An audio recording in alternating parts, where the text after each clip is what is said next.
Hello friends, welcome back to my channel. मैं हूं साजिदा नफीस और आप देख रहे हैं गॉड इज़ ग्रेट चैनल।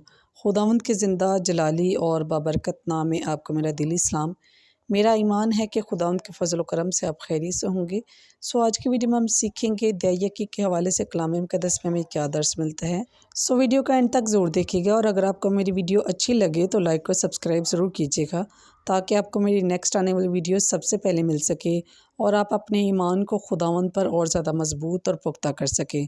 चलिए चलकर शुरू करते हैं अपनी वीडियो को और सीखते हैं दयाकी के हवाले से कलाम मुक़द्दस में हमें क्या दर्स मिलता है। बाप और बेटे और रुल कुद्दस के नाम में आमीन।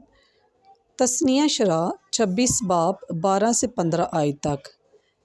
तीसरे साल में जो दयाकी का साल है, जब तो अपनी पैदावार की सारी दयाकियाँ निकालने से फारिग हुआ और लावी और परदेसी और यतीम और बेवा को दे ताकि वो तेरे शहरों में खाएं और शेर हों।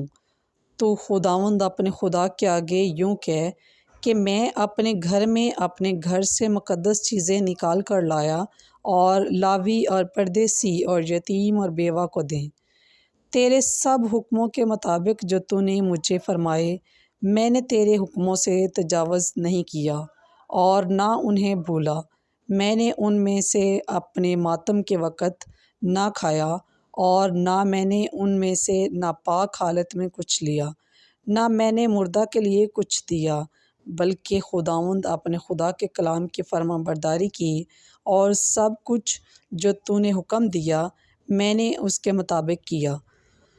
तू अपने मुक़द्दस मस्कन से जो आसमान में है नीचे नज़र कर और अपने लोगों इसराइल को और उस मुल्क को बरकत दे जो तूने हमें अता किया, जैसा कि तूने हमारे बाप दादा से कसम खाई, वो मुल्क जिसमें दूध और शहद बहता है।